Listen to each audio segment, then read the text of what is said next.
Emily Johnson. Our life is already tough. How can you be so inconsiderate? This sentence opened the door to my nightmare. Just because of an insignificant cake, he flew into a rage at me. David, wait. I can explain.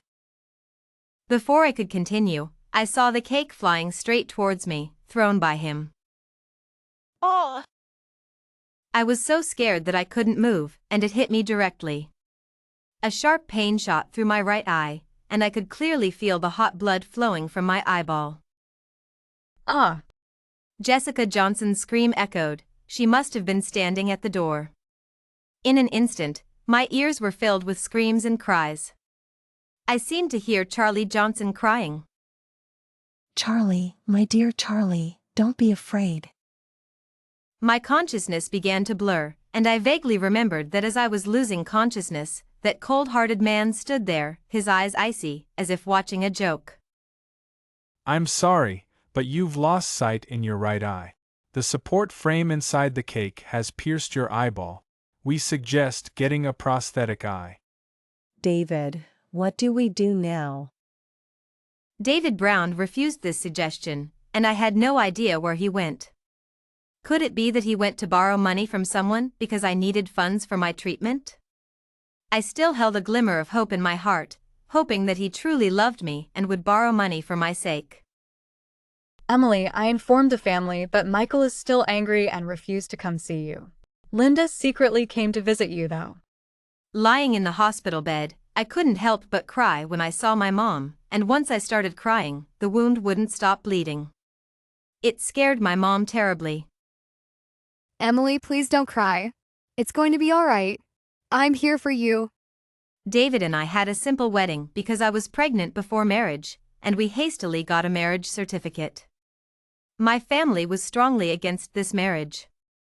At that time, I was blind to his true nature and insisted on being with him. The result was that I fell out with my family. Because his family had no money, we didn't even have a wedding, and life became more and more difficult. I thought that after the baby was born, our relationship would improve. In reality, our life became even worse, a complete mess. Mom, can you help take care of Charlie? He might have been scared by seeing my face covered in blood that day. Of course, Emily. I'll take care of him. I started calling David. If one call didn't go through, I called again. If 2 calls didn't go through, I continued calling. I persistently called, competing with him to see who had more patience. Maybe because I called so many times, the call finally connected. Hello. Where are you?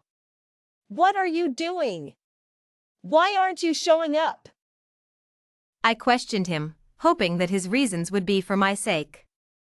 But his next sentence completely pushed me into the abyss. Let's get a divorce. Emily sat on the hospital bed, feeling the weight of David's words pressing down on her. Hopeful, Mom, can you help take care of Charlie? He might have been scared seeing my face covered in, you know. Cheerful. Of course, dear. I'll make sure he's all right. Emily began calling David repeatedly, determined to get through. Angry, David, where are you? Why aren't you showing up? Unfriendly, let's get a divorce. Emily's heart sank at his cold words. Trembling, what did you say? Impatient, didn't you just hurt your eye? Now you're deaf too? Emily felt a wave of fury and heartbreak. Unfriendly, I don't need a compromised person as my wife. I disappeared on purpose. I'm not wasting money on your treatment. Emily's heart turned cold. Angry, fine. If you're heartless, I won't be kind either. Emily called Jessica, asking her to report David to the police. The authorities quickly arrested him for intentional harm. Emily researched the law, realizing David would face a minimum of 3 years for her injury. Margaret Brown stormed into the hospital room, her voice filled with venom. Shouting, "Emily Johnson, you wretched woman. You deserve to be hit. Which woman doesn't get beaten? Serious, so, you think abuse is justified? Linda Johnson, unable to bear it any longer, tried to intervene. Unfriendly, you deserved it. Emily grabbed a pair of scissors, lunging at Margaret. Angry, let her experience what it's like to be blind. She was afraid of me. Maybe it was the first time she felt the threat of blindness so close, and she stopped shouting. With my mother's persuasion, I let her go. As soon as I released her neck, she scrambled out of my hospital room without a word. It felt liberating. But my mother was also frightened by my actions. She believed I was traumatized and started taking care of me without leaving my side. I stayed in the hospital for a week, imagining my husband's life in prison. But when I was discharged, I learned that he had been bailed out. How is that possible? I looked at Jessica Johnson in disbelief as she delivered the news. Your mother-in-law, Margaret Brown, spent a fortune to hire the best lawyer in the city. They claimed that James Miller throwing a cake at you, which resulted in your right eye being damaged, was just a playful act between a couple. They're trying to dismiss the charges of intentional harm against James, saying he accidentally hurt you while celebrating your birthday. They even sued the bakery that made the cake. Hearing this, I laughed bitterly. They were indeed capable of fabricating stories to protect their own. But I have no evidence to prove that he intentionally threw the cake at me. There were no surveillance cameras and no witnesses. Although Jessica was present, she didn't see the entire incident. As a result, my despicable husband might get away with it. I spent the whole night at home, holding a pair of scissors I had brought from the hospital, thinking about many things. Since James Miller had treated me this way, causing my eye injury, while he remained free, I grew increasingly furious. As the moon rose higher in the sky, I gripped the scissors tighter. In a moment of carelessness, I accidentally cut my palm. The pain snapped me out of my thoughts, and I looked at the small drop of blood in my hand. I stood up, silently making a firm decision. I was determined to end James Miller's life. This was my strongest and most desperate desire. When the moon was at its highest, I took action. I quietly left the room and drove back to our former home. I rolled down the car windows, letting the cold wind of the early morning blow through. My resolve only grew stronger. Outside the door, I saw the couplets we had put up during our wedding. I had begged him to agree to it, and I had carefully chosen those couplets from the market. Bright lights and joyful laughter, reflecting love and harmony, together like a pair of birds. I read each line aloud. Back then, I was filled with happiness, dreaming of a sweet and blissful married life. But just a few days after the wedding, James Miller started showing his true colors, constantly finding faults. Whenever I asked for something, he would accuse me of being wasteful. I thought I could endure it until our child grew up. But a cake bought by my sister revealed his true nature. I sighed, cursing my past self for being. I held a pair of scissors, intending to storm in and confront James Miller. But as I quietly approached the room, the voices became clearer. Breathless. Aren't you afraid your wife might come back? Unfriendly. That wretched woman wouldn't dare come back. I blinded one of her eyes. If she dares to return, she'll lose both. Besides, we're getting a divorce. What face does she have to come back? Divorce? I suddenly realized my heart, clouded by hatred, almost led me down a criminal path. If I broke the law and ended up in prison, what would happen to Charlie? All right, we weren't even divorced yet, and he was already involved with another woman. That counts as infidelity. I stood by the door, thinking. Infidelity meant I could at least take more of James Miller's money to support Charlie. But this encounter was purely accidental, and only I knew about it. I had no evidence. I had to wait for another opportunity. Thinking of a better revenge plan, I felt a bit happy. I stood there listening for a while. The woman inside seemed quite young. What did she see in James Miller? His ugliness? His poverty? Or so-called true love? I couldn't figure it out, but ultimately, it didn't matter to me. I drove a long way to buy a surveillance camera and some groceries. The detour took a while, and by the time I got home, the sky was already lightening. At this hour, Charlie should be awake. Cheerful, Mommy. Mommy. Sure enough, when I got home, I saw Charlie. I put my things down and picked him up. Friendly, Charlie, Mommy will find a time to install this camera. When James Miller and that woman get together at his place, we'll take more of his money. My voice grew softer, almost like a devil's whisper. We can't let James Miller get too complacent. I carefully chose a perfect time to go to that room. James Miller would definitely be out gambling with his friends. I discovered his gambling habit after staying home with Charlie. Whenever he went gambling, no matter what happened, he would refuse to help me. After my confinement period, when I felt better, I secretly followed him and saw him gambling with a group of people. When he was in a bad mood, he would curse at me. Thinking back, the day he blinded me was also a gambling day. I pushed aside my thoughts and installed the camera in a very hidden spot. I patted my hands, looking at the concealed camera. This time, James Miller couldn't escape. I couldn't help but smile, thinking about James Miller's future. Before leaving, I glanced around the place I had lived for nearly 3 years and saw Charlie's doll. On a whim, I picked it up. Back home, I planned to wait quietly for James Miller and that woman to get together again. But I didn't have to wait long. The day after I installed the camera, I heard the news. James Miller was dead. That day, I was at home playing with Charlie when there was a knock on the door. Knock, knock, knock. I was puzzled. We rarely had visitors, especially in the evening. It wouldn't be an exaggeration to say that no one had visited us in a week. Who could that be?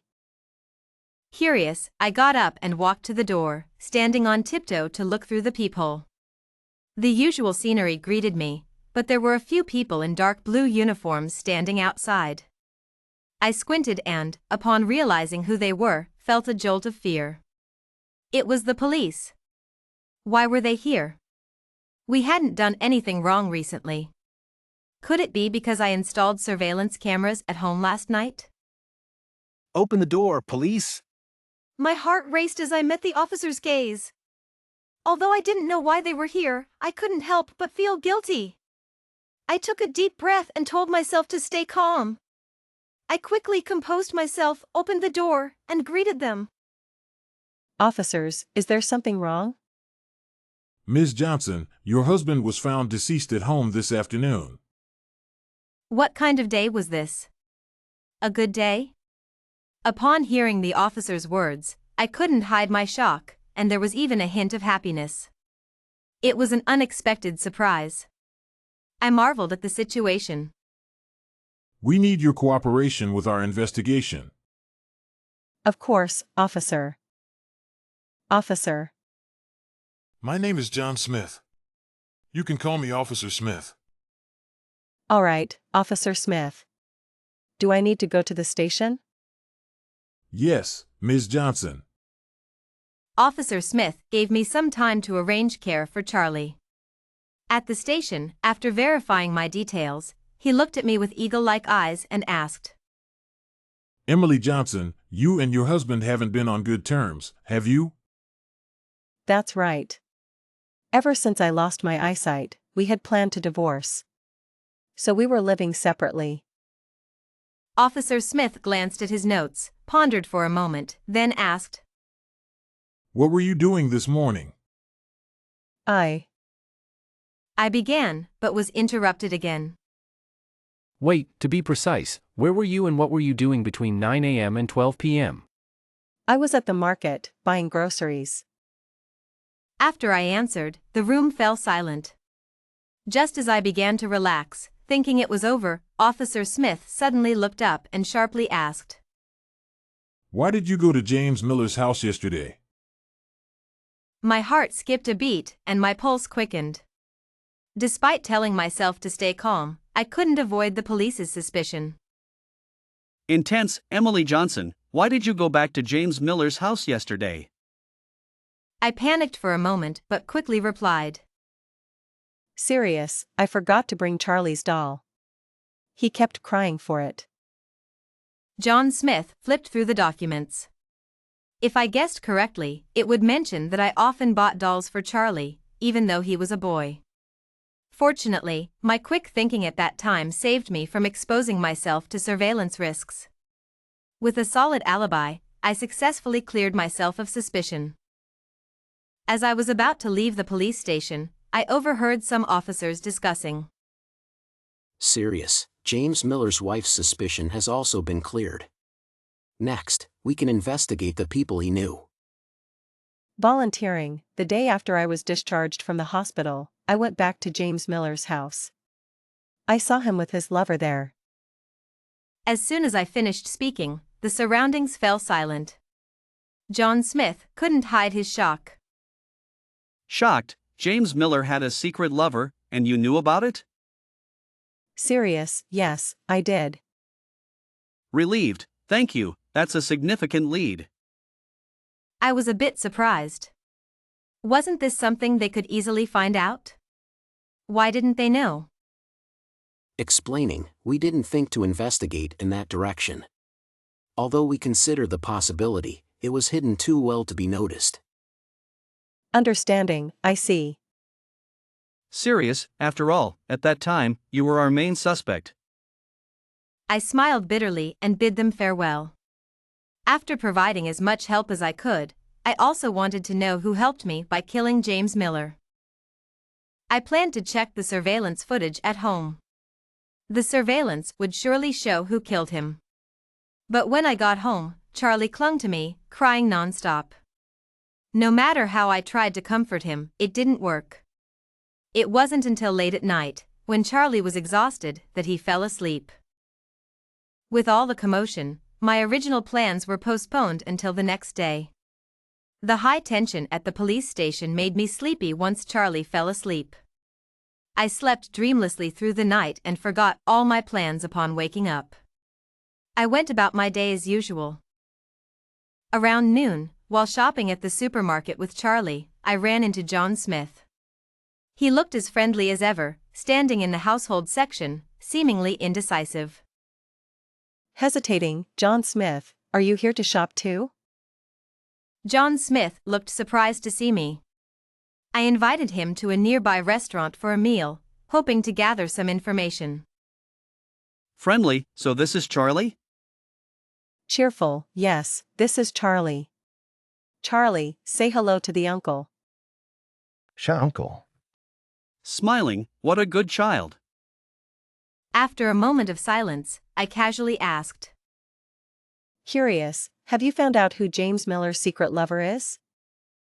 Sighing, yes, we have. Eager, who is it? Serious, it's James Miller's ex-girlfriend, Sophia Williams. Sophia Williams, the school beauty during our high school days, had countless admirers. It was said that the line of people chasing her could stretch all the way to France. When I found out that Sophia Williams and James Miller were together, I always doubted Sophia's taste. James wasn't unattractive, just average-looking.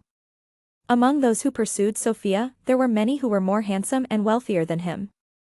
So why did Sophia choose him? According to the gossip in our dorm group, Sophia was fully responsible for James Miller's expenses. They said that during their dates, Sophia always paid, and she often bought things for James. Why would a school beauty fall for an average guy and spend money on him? This was the second biggest mystery of our high school days. The biggest mystery was why James Miller broke up with Sophia Williams. Now, the school beauty was once again involved with James Miller. At our last class reunion, I heard that Sophia Williams had become quite successful, a beautiful and wealthy woman. Why would she still be interested in James Miller, even willing to be the other woman? I shook my head, finding the world full of inexplicable things. Thinking about Sophia and James made me question my own past choices. How did I ever fall for James Miller? Maybe it was when I was too embarrassed to ask my parents for money, and James bought me a bread roll for $5. Or when he gave me a wilting red rose to congratulate me on my successful job interview. Looking back, it all seemed absurd. 3 days after treating John Smith to a meal, I was still pondering why Sophia Williams was attracted to James Miller. Before I could figure it out, I distracted myself by checking surveillance footage. Clumsily, I adjusted the time on my phone. Based on what John Smith had mentioned during the interrogation, James Miller's incident occurred between 9 a.m. and 12 p.m. I intended to start watching from 8:30 a.m., but my hand slipped, and I set it to 10:45 a.m. I decided to leave it as it was. When I looked up, I saw a scene I would never forget. My eyes were immediately drawn to the person on the screen. She was stunning, with fair skin tinged with a hint of red, slightly parted red lips, and black, silky hair cascading over her shoulders, making her skin appear even fairer. It was Sophia Williams. She was wearing a black dress, sitting on a shabby chair in James Miller's house, looking down at someone on the floor. Following her gaze, I saw James Miller lying there, his condition uncertain. Sophia Williams kept looking at him for a long time, then a chilling and eerie laugh echoed in the video. Was James Miller dead? Was Sophia the one who discovered his body? Sophia elegantly put on gloves and took out a pair of scissors from somewhere. A sense of foreboding washed over me. Soon, my premonition came true. Sophia produced a syringe from somewhere, knelt down, and looked at James Miller. It was then I realized James was still conscious. His eyes were open, filled with disbelief. Sophia inserted the syringe into James's arm and slowly pushed the plunger. His chest movements gradually slowed, and he began to cough. Shortly after, James showed no signs of life in the video. James Miller was dead. The culprit was Sophia Williams. Despite witnessing James's death, I felt a mix of satisfaction and shock. If Sophia was the perpetrator, she should be easy to catch. Why hadn't she been found yet? The phone rang, and I answered it, instantly freezing at the voice on the other end. Hello, this is Sophia Williams. The voice that once sounded so pleasant now sent chills down my spine. But she had helped me deal with James Miller, so in a way, we were allies. Sophia Williams called, wanting to meet near our old high school. I hesitated for a moment, then transferred the surveillance footage from my computer to a USB drive. With the USB drive in hand, I quickly made my way there.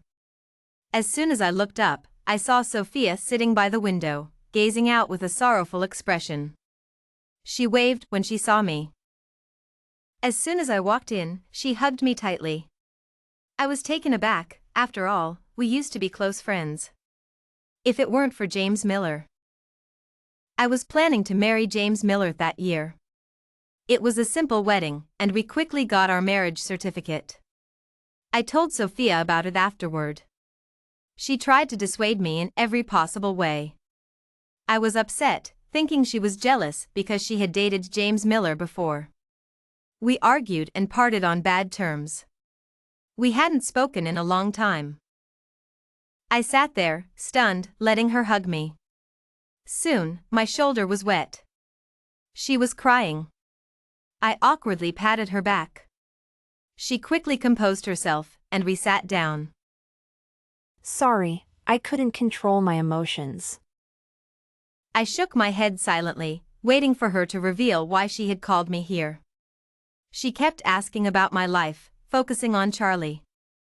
I noticed that whenever I mentioned Charlie, her eyes filled with envy. When the food arrived, she dropped a bombshell. I killed James Miller. I was drinking water at that moment and started coughing uncontrollably. Why would she confess to me, of all people, James Miller's wife? Are you okay? She got up and patted my back. After a while, seeing that I was better, she continued. Instinctively, I knew I shouldn't eat anything, or I might choke. You know, I dated James Miller in high school. I don't think I ever told you, but I got pregnant. It was right before our final exams. I wanted to keep the baby, and James Miller agreed. Until I was 4.5 months along. Sophia paused again, unable to hide her sadness. Memories from high school resurfaced. No wonder she seemed to have gained weight when we returned from break. Sophia took a sip of water and continued.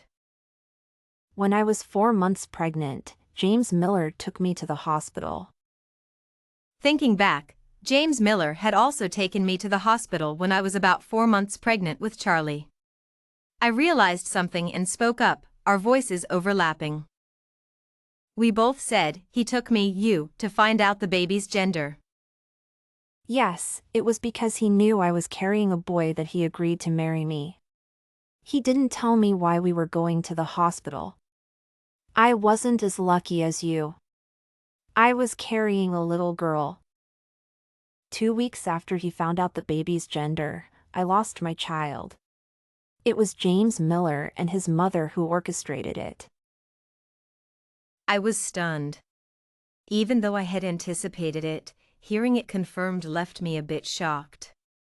Thinking it over, this was indeed in line with James Miller and his mother's way of doing things. I sighed.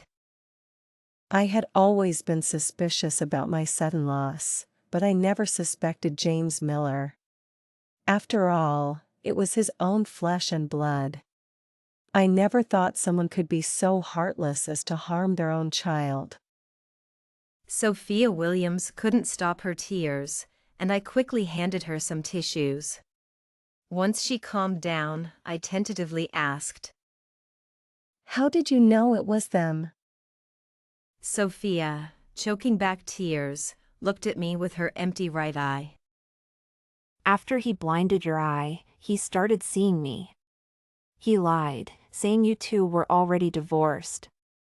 Until the night before you were discharged, he got drunk and confessed everything to me. Sophia grew more agitated as she spoke, tears streaming down her face. He told me he killed my child, that you two were still married, and that he blinded your right eye. It's a wonder I didn't harm him on the spot. I waited quietly for her to finish and regain her composure. I took a USB drive from my bag and placed it on the table. Meeting her confused gaze, I said, "I know you harmed James Miller.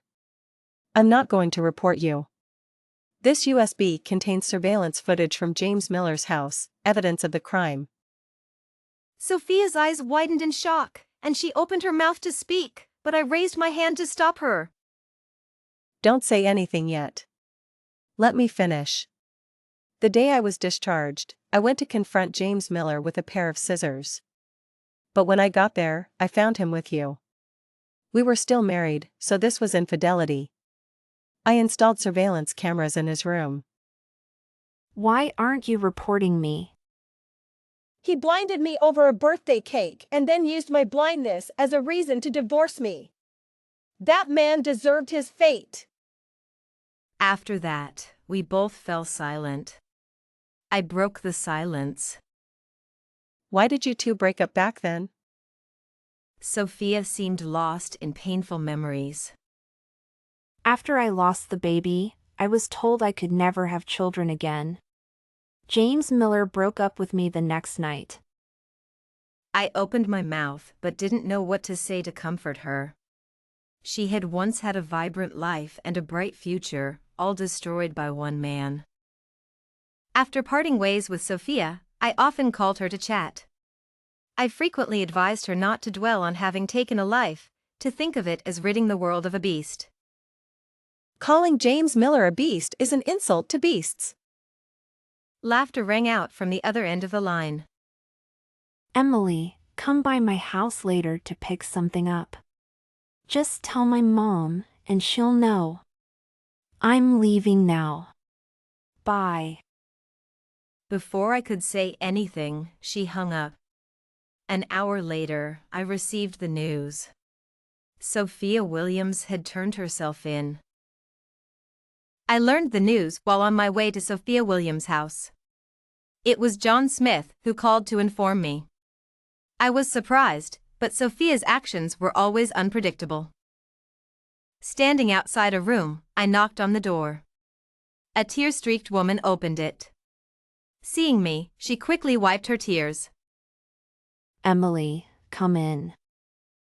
After greeting me, she turned back inside and handed me an envelope. Watching her, I felt I should comfort her, but I didn't know what to say. I could only wait, take the envelope, thank her, and leave. Perhaps what she needed most was some peace. I hurried home and opened the envelope.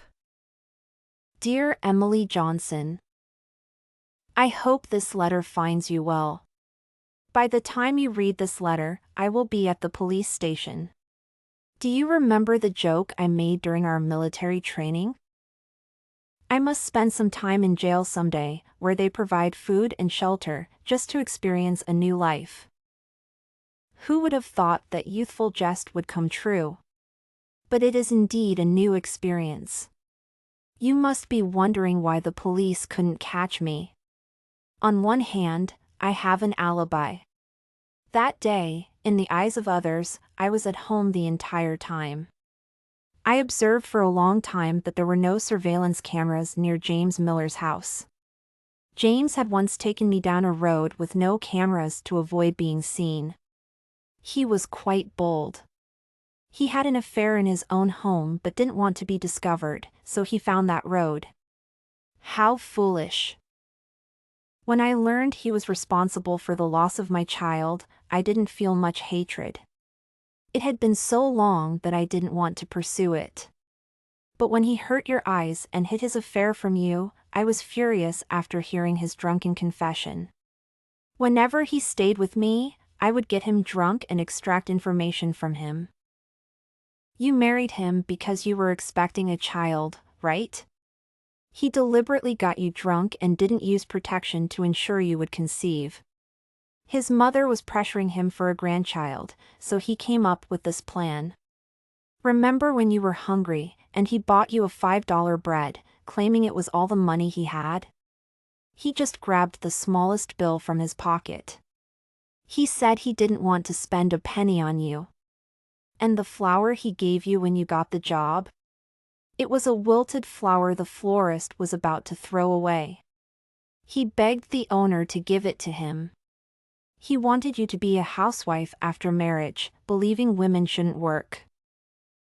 I've told you everything. My tasks are complete, and I must start a new life. I won't let a man ruin my entire life. One must face the consequences of their actions, a principle I've always lived by. I wish you a better future. Oh, by the way, Charlie is adorable.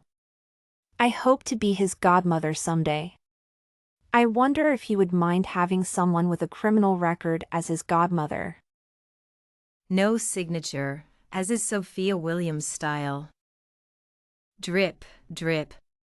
My tears blurred the ink on the letter. I quickly wiped it with my sleeve. Looking out the window, the sky was clear, and a gentle breeze brought warm air. Sophia, how could you be so foolish?